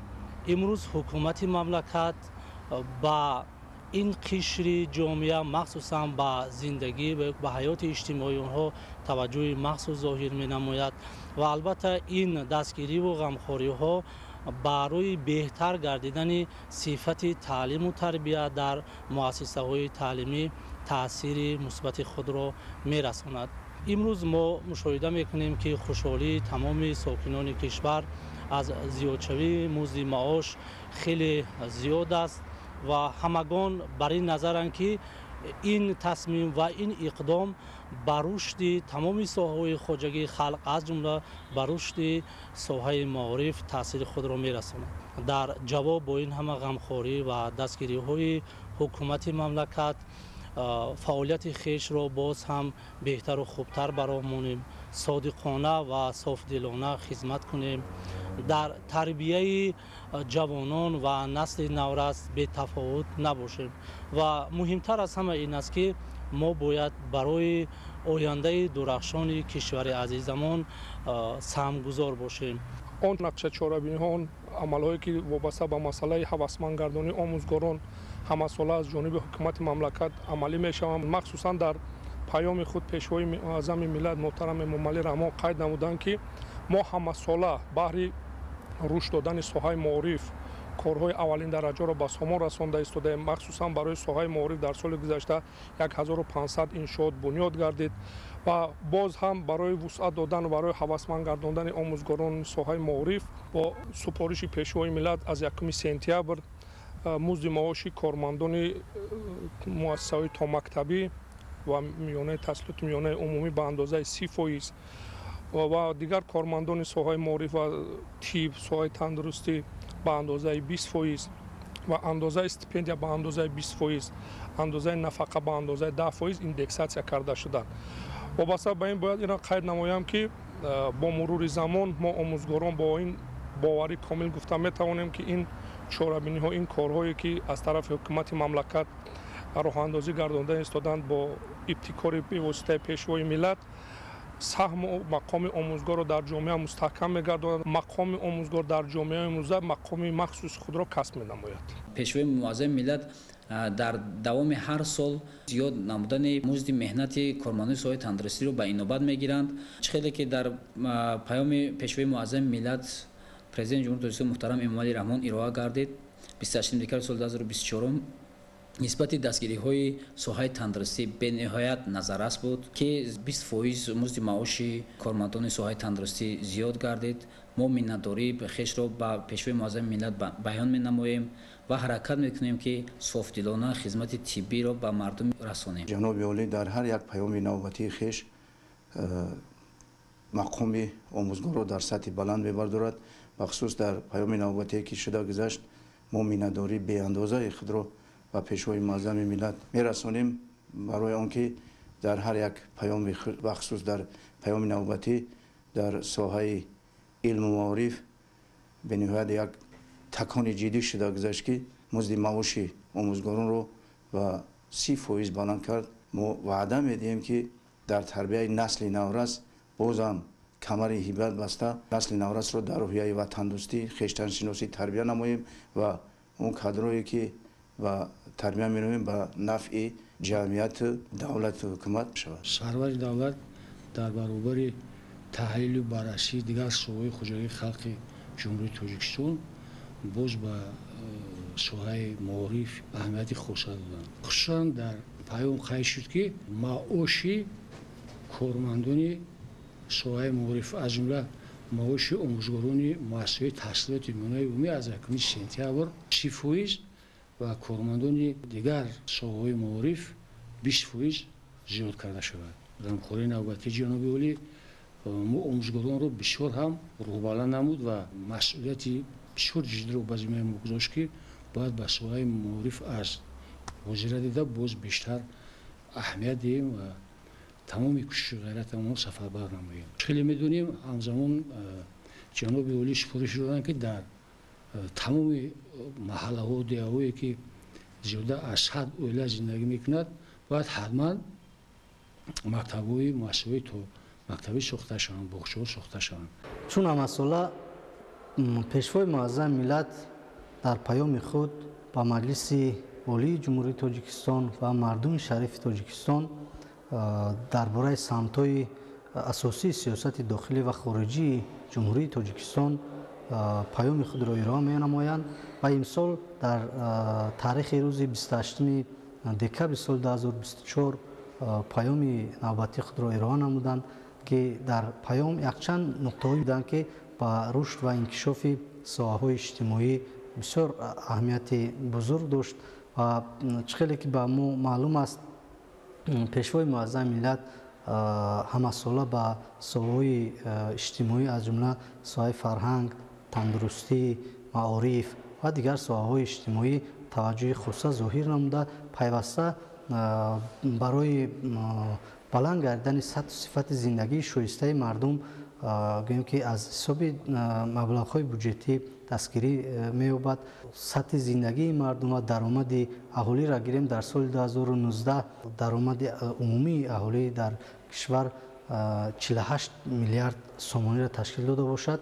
در سال 2024 این رقم با 147 میلیارد سومانی رسانده شده است که این معنی آن را دارد که کشور ما با سرعت بلند رشد و انکشاف یافته ایستاده است و سطح صفت زندگی مردم هم گویم که خوبتر و بهتر شده است و مخصوصا در 4 سال اخیر از سال 2020 تا سال 2024 پیشوای معظم ملت برای کارمندان ساحه‌های اجتماعی گویم که دستگیری بواسطه نمودند و مزد معاش کارمندان ساحه‌های اجتماعی در این دوره در 4 سال اخیر 100% زیاد گردیده است که امروز گویم در ساحه تندرستی، فرهنگ، معارف گویم که در ظرف 4 سال 100% مزد معاش زیاد گردیده است و این با بلند رفتن سطح و صفت زندگی اهالی و اهل زیای مملکت آورده می رساند و این چیز یک نوع جهش بزرگ در ساحه معارف می شود. توجه آموزگاران جوان، متخصصان جوان و کار در ساحه‌های اجتماعی از جمله معارف، فرهنگ، تندرستی افزایش یافته ایستاده است و این باعث خرسندی است و ما از پیشوای معظم ملت پرزیدنت جمهوری تاجیکستان محترم علی رحمان که پیوسته ساحه معارف، آموزگاران، اهل علم، ساحه تندرستی را در محور سیاست خود قرار می‌دهد، پیوسته این ساحه‌ها را دستگیری و غمخواری می‌کند. میان‌داری خود را بیان می‌کنیم. حفظ اجتماعی اهالی در سیاست حکومت جمهوری تاجیکستان موقع مرکزی دارد. همین است که مرحله به مرحله در دوران صاحب استقلالی کشور سطح و صفت زندگانی مردم بهبودی یافته ایستاده است. در پیام امساله خود به مجلس عالی مملکت اساسگزار صلح و وحدت ملی پیشوای ملت پرزیدنت جمهوری تاجیکستان محترم امامعلی رحمان این مسئله را به طور واضح توصیف داده اعلان کردند که امسال معاش کارمندان ساحه اجتماعی، کارمندان ساحه معارف از 20 تا 30% از 1 سپتامبر سال 2025 زیاد می‌گردد. در برابر زیاد شدن مزد مهنت البته سطح هوسمندی و سطح و صفت خدمترسانی از طرف کارمندان این دستگیری ها ما را وادار می‌سازد که در فعالیت من بعده خود همه جانبه کوشش و غیرت نماییم. آموزگاران را ضرور است که برای بهتر نمودن صفت تحصیلات، برای بهتر آماده نمودن کادرها کمری همت بندند. یکی از مسائل مهمی که در جامعه امروزی تاجیکستان ما ضرور است که اکثریت ساکنان آن را جوانان و نوجوانان تشکیل می‌دهند، این بهتر نمودن سطح تعلیم و تربیت می باشد. چون که امروزها خیلی که ما آگاهی داریم از سامانه ها و از رسانه های گوناگون بحث و مناظره ها و گفتگوزارها در اطراف ارزش های ملی، در اطراف حتی خادمان و عالمان و گذشتگان ما زیاد شده ایستادند و جامعه ما باید که سطح بلندی معرفتناکی، دانش و ذکاوت داشته باشند که تا که این ارزش های ملی خود را حفظ کرده توانیم.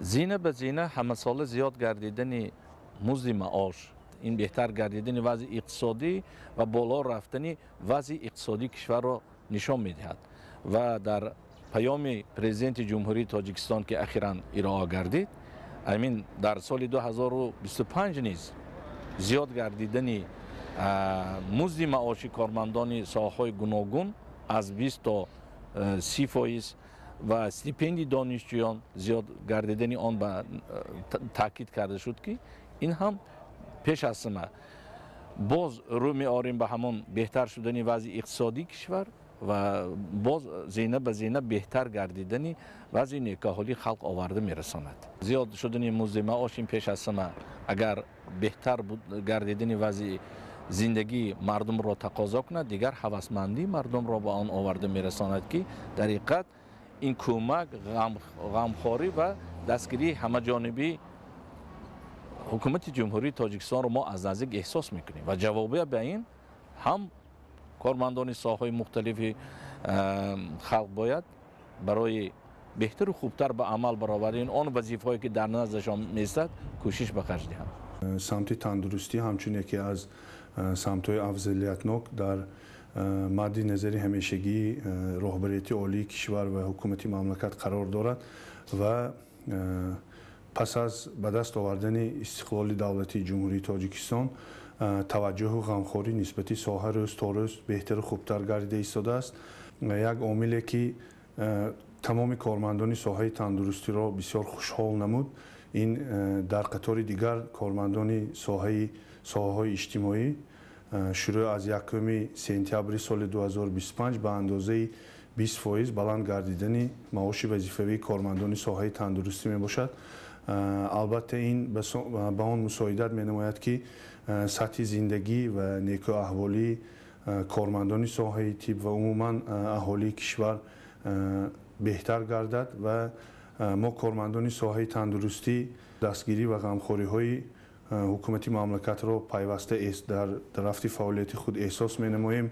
مؤسسه‌های تندرستی با تمام امکانات و شرایط مساعد دارای تمام تکنیک‌های معاصر برای فعالیت مورد استفاده قرار داده می شود. البته این به آن مساعدت می نماید که سفری بیماران به خارج کشور برای گذراندن عملیات‌های گوناگون و طبابت پیشگیری کرده شود، زیرا که امروز گفتم ممکن است که در حدود جمهوری تمام نمودی جراحی‌های معاصر گذرانیده می شود و ماه دکامبر سال 2024 در بیمارخانه کلینیکوی رقم 1 شهر خوجند برای بنیاد بینای علاوگی اینوواسیونی حسن آغاز بخشیده شد و مورد استفاده قرار دادن بینای مذکور سطح و صفت خدمت رسانی به اهالی باز بهتر می گردد. در وقتی که طبیبان یا اینکه در عموم کارمندان ساحه طب سطح اجتماعی سطح زندگیشان بهتر می باشد، این البته برای بهتر نمودن فعالیت خود برای باز بلند برداشتن سطح و صفت خدمت رسانی برای نتیجه خوبی کاری همون متخصص مساعدت میکند. کارمندان ساحه تندرستی همه ساله سرجمانه پیام پیشوای ملت اساسگزار صلح و وحدت ملی پرزیدنت جمهوری تاجیکستان محترم امامالدین رحمان را گوش میکنند و کاربری را همه ساله در اساس دستور سپارش‌های اساسدار صلح و وحدت ملی به راه مانده است و از پیام پیشوای ملت معلوم گشت که از ماه سپتامبر سال 2025 معاش کارمندان ساحه تندرستی به 20% بلند کرده می شود. این همه ما طبیبان را روح بلند می سازد که باز هم کوشش به خرج بریم و خدمت رسانی سطح صفت خدمت رسانی طبی را به مردم بهتر کنیم. باید تذکر داد که پیام پیشوای معظم ملت راهنمای زندگی هر یکی ما ساکنان جمهوری تاجیکستان می باشد. از جمله قید کردن جایز است که برای باز هم بلند برداشتن سطح نیکوحوالی زندگی مردم تاجیک پیام نوبتی جناب عالی برای رسیدن به هدفهای نجیب و عالی و زندگی شایسته زمینه مساعد خواهد گذاشت، زیرا که بلند برداشتن معاش، استیپندیا ها، نفقه ها و دیگر نمودهای خدمت رسانی برای پیشرفت زندگی مردم البته ما را هدایت به آن می‌سازد که همیشه بهر شکوفایی وطن عزیزمون باز هم دوچند مهنت نماییم. ما مردمی سربلند استرافشندیار همیشه جانبدار سیاست خیرتمندانه اساسگزار صلح و وحدت ملی پیشوای معظم ملت پرزیدنت جمهوری تاجیکستان محترم امامعلی رحمان بوده برای آبادی و شکوفایی وطن عزیزمون سهمی باسزای خش را خواهیم گذاشت. همچنین قید نمایم که از 20% تا 30% زیاد گردیدن معاش در سمت‌های گوناگون خواجگی خلق از جمله در ساحه تندرستی، در ساحه علم و معارف ما را وادار می‌سازد که باز هم از روی وظیفه‌های جانی خود در این سمت‌ها باز هم دوچند مهنت کنیم. من شریف و دلنگار دانشجوی کورس دوم گروه نقاشی مؤسسه دولتی تعلیمی کالج هنرهای مردمی شهر استرافشان می باشم. باید قید نمایم که اساسگزار صلح و وحدت ملی پیشوای ملت پرزیدنت جمهوری تاجیکستان محترم امامعلی رحمان همیشه غمخوار و پشتبان ما جوانان می باشند که ما بیشتر علم و دانش و کسب و هنر آموزیم. از این خاطر باعث افتخار است که هر سال همه نمود استیپندیه ها را بلند می بردارند. امسال نیز این اقدام پیشوای ملت به نظر می رسد. از این لحاظ ما باید باز هم با بهای اعلی و انتظام نمونوی تحصیل نماییم. برای آینده تاجیکستان عزیزمان صادقانه خدمت نماییم. من همراقلا فرحشاد، استقامت کننده شهر اسفره، دانشجوی کورس 3 فیلیال دانشگاه تکنولوژی تاجیکستان در شهر اسفره می باشم. اساسگزار صلح و وحدت ملی، پیشوای ملت محترم امام علی رحمان برای باز هم بلند برداشتن دانش هر یکی ما یک چند آزمون ها را از جمله علم، فروغ معرفت، فروغ صبح دانایی کتاب است. تاجیکستان وطنی عزیز من، تاجیکان در آینه تاریخ و غیره ها را برای ما براه ماندند و اینچنین با فرمان اساسگزار صلح و وحدت ملی، پیشوای ملت، پرزیدنت جمهوری تاجیکستان محترم امام علی رحمان استیپندیای دانشجویان 20% زیاد کرده شد و این غمخواری های اساسگزار صلح و وحدت ملی، پیشوای ملت، پرزیدنت جمهوری تاجیکستان محترم امام علی رحمان ما را وادار می سازد که باز هم دانش و علم خود را بلند برداشته برای پیشرفت وطن عزیزمان تاجیکستان سهم خود را گذاشته باشیم و ما برای دیگر جوانان توصیه می دهیم که علم و دانش را از خود کرده آینده برای گرفتن نام دانشجویی صاحب شوند. بسا باعث خوشنودی و فرحمندی است که در دوران استقلال سال به سال دوره به دوره با فرمان و دستور بی واسطه سرور دولت و حکومت جمهوری تاجیکستان اساسگزار صلح و وحدت ملی، پیشوای ملت، پرزیدنت مملکت محترم امام علی رحمان برای بلند برداشتن درجه نیکو احوالی، حفظ اجتماعی اهالی، دستگیری بی واسطه کارمندان ساحه های بودجتی علل خصوص ساحه معارف و تندرستی دوره به دوره زیاد گردیدن معاش، اینچنین استیپندیه های دانشجویان دانشگاه های عالی کشور، این باعث فرحمندی هر یک ساکنان تاجیکستان است و همه روزه ما غمخواری و دستگیری های سرور دولت و حکومت جمهوری تاجیکستان را به واسطه در سمت ساحه معارف دیده ایستادیم.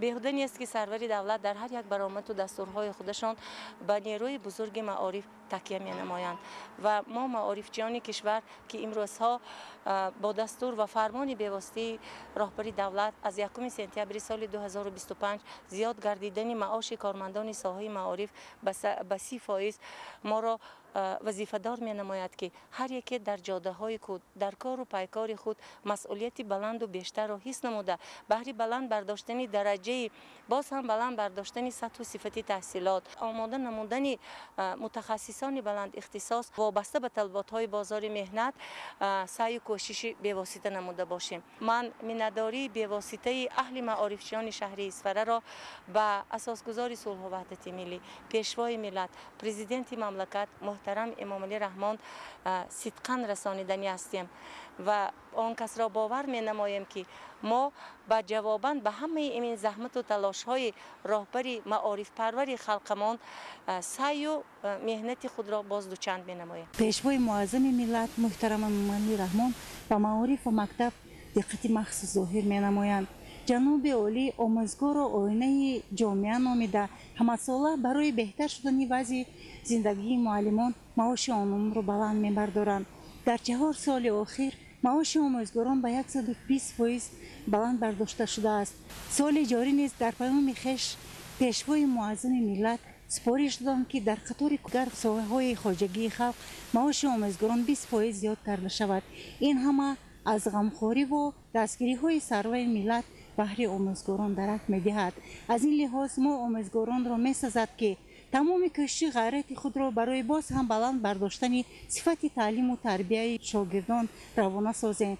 ما آموزگاران کالج آموزگاری شهر پنجکین برای تیار نمودن کادرهای بلند اختصاص پداگوژی از همه نمودی متد و تکنولوژی معاصر استفاده می‌نماییم تا دانشجویان ما بعد ختم تعلیمگاه به مکتب‌ها رفته شاگردان بهترین را برای فرد درخشان ملت تیار نمایند. سیاست دولتی جوانان یکی از سمت‌های افضلیت‌ناک دولت به شمار می‌رود. سیاست دولتی جوانان هم قدم استقلالیت دولتی جمهوری تاجیکستان میباشد. جوانان نیروی سازنده ملت میباشند توجه پیشوای ملت نسبت پیشرفت این قشر جامعه بهایت نظررس است. برای روی آوردن جوانان و کتابخوانی و علم آموزی یکچند تدبیرها اندیشیده شده اند. از جمله تشکیل نمودن استیپندیاها هم پرزیدنتی هم در هر مؤسسه میانه و عالی کسبی جداگانه از جمله این تدبیر هاست. همچنین هوسمند نمودن آنها برای کتابخوانی و جلب آنها روی آوردن به علم و دانش تشکیل آزمون‌های جمهوریوی می باشد. همه اینها برای ما جوانان یک امکانیت خوب می باشد. چرا؟ چون که ما هم کتاب می خوانیم، هم برای کتاب خواندنمان از جانب پیشوای ملت قدردانی می گردیم. استیپندیای پرزیدنتی هر سال دایر می گردد و هزاران هزار خوانندگان و دانشجویان در آن اشتراک می نمایند و هم از جهت اقتصادی تأمین می گردند و هم از جهت خواندن و روی آوردن به کتابداری و کتابخوانی هوسمند می گردند. از 8 فوریه سال 2025 امر پرزیدنت جمهوری تاجیکستان درباره بلند برداشتن استیپندیاها و معاشهای وظیفوی به تصویب رسید که این باز هم برای بلند برداشتن سطح و صفت خوانش خوانندگان و دانشجویان مساعدت نمود تا که آنها به کتابداری و کتابخوانی و علم آموزی آرند. миннатдории худро ба асосгузори сулҳу ваҳдати миллӣ пешивои миллат президенти ҷумҳурии тоҷикистон муҳтарам эмомалӣ раҳмон мерасонам ки нисбати соҳаи илм ва маориф таваҷҷӯҳи хоса зоҳир менамояд. дар баромадҳои пайвастаи худ пешивои миллат маорифро омили муҳимтарини рушди ҷомеа ва соҳаи калидӣ иброз намуда ба баланд бардоштани сатҳи зиндагӣ ва таъмини осудагии оромии мардуми кишвар таваҷҷӯҳ зоҳир менамоянд. баланд гардидани музди меҳнати омӯзгорон ва беҳтар гардидани сатҳи зиндагӣ ин боиси ғамхорӣ ва дастгириҳои бевоситаи пешвои муаззами миллат мебошад ки мо омӯзгоронро рӯҳбаланд гардонида дар кору фаъолияти худ боз ҳам беҳтар кор намоем. имсол маротибаи 20 аст ки паёми президенти ҷумҳурии тоҷикистон муҳтарам эмомалӣ раҳмон ба маҷлиси олии ҷумҳурии тоҷикистон ироа мегардад ва дар меҳвари асосии ин ҳуҷҷати раҳнамо боло бурдани сатҳи зиндагии мардум ва шароити созгор муҳайё сохтан барои ҳар як сокини кишвар мақом ва мартабаи махсуси худро дорад. чун паёмҳои дигар зимни ироаи паёмашон ба маҷлиси олии ҷумҳурии тоҷикистон пешвои муаззами миллат президенти ҷумҳурии тоҷикистон муҳтарам эмомалӣ раҳмон ба масъалаи тақвият бахшидани сатҳи ҳифзи иҷтимоии аҳолӣ ва зиёд намудани маоши амалкунандаи вазифавии хизматчиёни давлатӣ, кормандони ташкилотҳои бюҷетӣ ва андозаи нафақа ва стипендия ба ҳукумати ҷумҳурии тоҷикистон ва вазорату кумитаҳои дахлдор дастури мушаххас доданд. фармони президенти ҷумҳурии тоҷикистон дар бораи баланд бардоштани сатҳи ҳифзи иҷтимоии аҳолӣ зиёд намудани маошҳои вазифавӣ ва нафақаву стипендия ба тасвиб расид. тибқи ин фармон шурӯъ аз 1 сентябри соли ҷорӣ ҳадди аққали музди меҳнат барои тамоми соҳаҳои иқтисодию иҷтимоии ҷумҳурӣ ба андозаи 1000 сомонӣ дар як моҳ муқаррар карда шуд. ҳамзамон маоши вазифавии кормандони муассисаҳои томактабӣ ва таҳсилоти миёнаи умумии соҳаи маориф 30% зиёд карда шуд. маоши вазифавии кормандони дигар соҳаи хоҷагӣ, маориф, илм, фарҳанг, варзиш, тандурустӣ, муассисаҳои соҳаи ҳифзи иҷтимоӣ, кормандони мақомоти ҳифзи ҳуқуқ ва мақомоти ҳокимияту идораи давлатӣ ба андозаи 20% зиёд карда шуд. тадбири мазкур имкон медиҳад ки сатҳу сифати зиндагии кормандон боло рафта барои ҳар як сокини кишвар шароити созгори зиндагӣ муҳайё фароҳам оварда шавад. мо хизматчиёни давлатӣ ва кормандони мақомоти ҳокимият ва идоракунии давлатӣ аз ин тадбири навбатии давлату ҳукумати кишвар рӯҳбаланд гардида кӯшиш ба харҷ медиҳем ки барои ободию пешрафти ин диёр саҳми муносиб гузорем ва дар иҷрои вазифаҳои хизматӣ масъулияти бештар зоҳир намоем. در زمینه تطبیق سیاست موفق و برابر پرزیدنت جمهوری تاجیکستان پیشوای ملت محترم امامعلی رحمان با تامین امنیت و ثبات و پایداری استقلالی دولتی تمام ساحه‌های اقتصادی ملی در جمهوری رشد نموده شرایط خوب زندگی برای شهروندان مهیا گردید. در این برابر تاجیکستان چون دولت تشبثکار و پیشاهنگ در حل مشکلات گلوبالی در عرصه جهانی معرفی شد. موضوع را ظفر قیومزاده پیگیری نموده است. صلح و ثبات را باید حفظ کرد، زیرا آن زمینه اساسی همه دستاورد و موفقیت ها، تطبیق باثمر هدف و طرح‌های خرد و بزرگ، جلب سرمایه و تشریف سیاحان به تاجیکستان، تامین زندگی شایسته به مردم و در مجموع رشد بی‌سابقه مملکت میباشد. از نگاه فرهنگی عامل‌های هستند که برای رشد هر یک جامعه مهم هستند، از جمله عامل سیاسی، اقتصادی، اجتماعی، فرهنگی، دینی و مانند اینها. ولی از میان اینها عامل سیاسی مهمتر دانسته میشود، زیرا امنیت، آرامی و ثبات جامعه زمینه اساسی هست که تأمین کننده رشد با نظام ساحه‌های دیگر می باشد.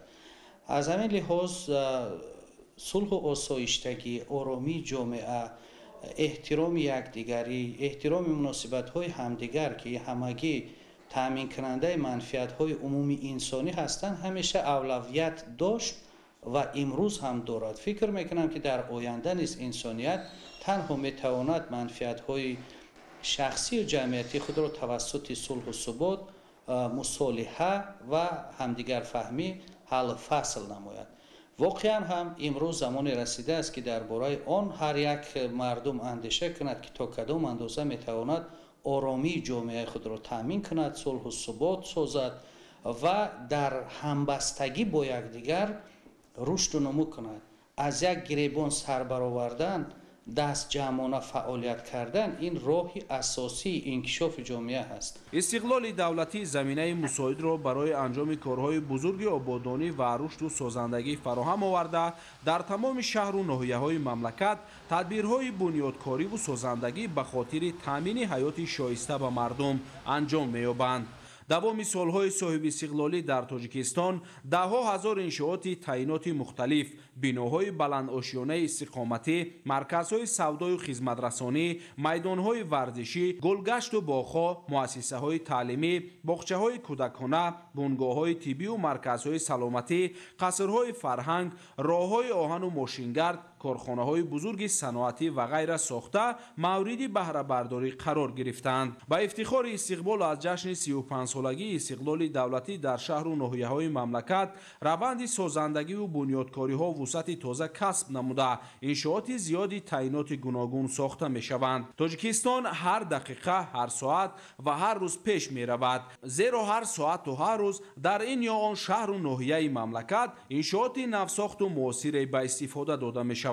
با در نظر داشت سرعت رشد دوام چند سال دیگر، دستاورد و موفقیت‌های اقتصادی تاجیکستان باز هم زیاد شده، طرح‌های بزرگ عملی می‌شوند و رشد شهر و دهات نیز تامین می‌گردد. تامین صلح و ثبات و امنیت پایداری کشورها از جمله وظیفه‌های کلیدی و شرط مهمترین پیشبرد روندهای سازنده به خاطر رشد استوار در سطح بین‌المللی و منطقوی به حساب می‌رود. برای انسان از همه گوهر نایاب سلامتی است و بعد از سلامتی از جهت اقتصادی و اجتماعی تامین بدن، اما ثبات سیاسی ندارند.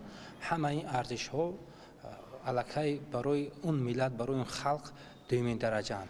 هدف و مقصد ما باید حمایت و حفظ ارزش و منفعت‌های ملی باشد. برای هر یک خلقت ملت از همه چیز مقدس این استقلالیت و وحدت است و ملت تاجیک هم امروز در عرصه بین المللی پیش از همه با همین دستاوردهای فرهنگیش در عرصه جهان شناخته می شود. ضرورت بودن صلح، ضرورت بودن ثبات سیاسی، این یکم کفیل بودن هر یک دولت است. انکشاف موزون، متناسبی مناسبت ها را در جامعه، یگانگی جامعه را تامین میکند. اساسهای کنستیتوسیونی دولت رو تقویت میبخشد. باعث تحکیم اساس یعنی که بنیاد استقلالیت سیاسی و ملی هر دولت میشود. صلح و ثبات، امنیت این یک معیار یعنی که چینکی بودن رشد انکشاف یا که طرحی ملی رشد اقتصادی هر دولت به حساب می رود. از جمله برای تاجیکستان تامین امنیت نه اینکه فقط به دوش دولت بلکه تامین امنیت این مسئولیت شهروندی هر یک باشندگان تاجیکستان است، هر یک ساکن و شهروند تاجیکستان است. ضرورت این رو باید هر یک شهروند تاجیکستان، هر یک ساکن تاجیکستان، هر یک باشندگان تاجیکستان قدر کنند و ضرور اعتراف کنند و برای نگاه داشتن آن کوشش ها به خرج دهند. حالا در گوشه‌های گوناگون سیاره ظهورات تروریسم و افراطگرایی به خطر بی‌سابقه جهانی تبدیل یافته، عاقبت‌های ناگوار را به بار آورده ایستاده است. در جامعه که پیوسته مخالفت هست، زدوخورد هست، نارضایتی هست، یک طرف کشی هست، او نمیتواند رشد با نظام پیدا کند. جانب‌های دیگری هستند در حیات جامعه که همگی از وحدت یکدیگری، از وحدت یکدلی سرچشمه میگیرند. بنیادکاری، بهتر گردانیدن حیات معیشی، حیات اقتصادی همگی ریشه میگیرند یا پیوند دارند به ثبات سیاسی جامعه.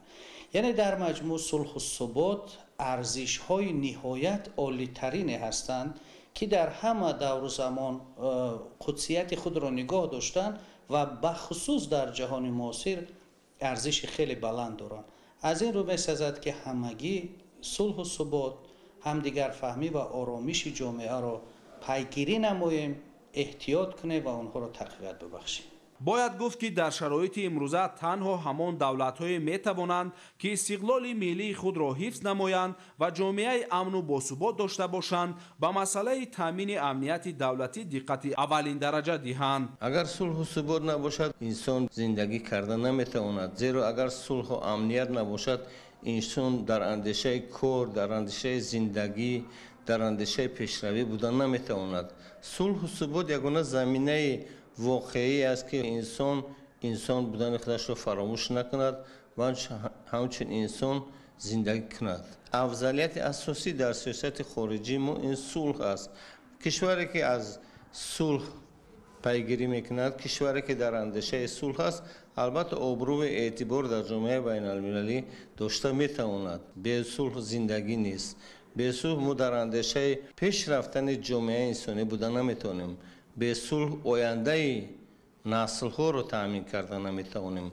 وظیفه امروزه ما تأمین کردن زندگی ارزشمند برای نسل‌های آینده است. اگر صلح نباشد این چیز بودن نمیتواند. طوری گفتیم نقش و اهمیت ثبات و امنیت در تامین عملی شوی روند صنعت کنونی با صورت مملکت، رشد با ثبات اقتصادی و اجتماعی، اقتصادی رقمی و اینوواسیا مهم است و همزمان اقتصاد پیشرفته و دستاوردهای بلند اجتماعی، تامین زندگی شایسته، باسوادی، معرفت‌ناکی و معلومات‌داری میتواند امنیت و ثبات را تحکیم بخشد. از همین خاطر صلح و ثبات را باید حفظ کرد. صاحب استقلالی تاجیکستان را در وضعیت حساس و پیشگویی نشونده منطقه و جهان تحکیم بخشید و با همدلی و سرجمعی یکجایی و با هم تحت راهبری پرزیدنت جمهوری تاجیکستان پیشوای ملت محترم امامعلی رحمان تاجیکستان را باز هم آباد و زیبا و پیشرفته و سرسبز گرداند. صلح و ثبات و امنیت و آرامی زمینه اساسی رشد و پیشرفت، تامین زندگی شایسته به مردم، مقام شایسته تاجیکستان در عرصه بین المللی، تطبیق هدفهای سازنده بزرگ و در مجموع رشد باثبات تاجیکستان می باشد. پس صلح و ثبات این ارزش‌های حیاتاً مهم را باید حفظ کرد. ظفر قیومزاده، بابا علی تقوزاده، دوشنبه اخبار. بینندگان گرامی، نشر مفصلی برنامه اطلاعاتی اخبار خاتمه می‌یابد. سلامت و خانه آباد بمانید.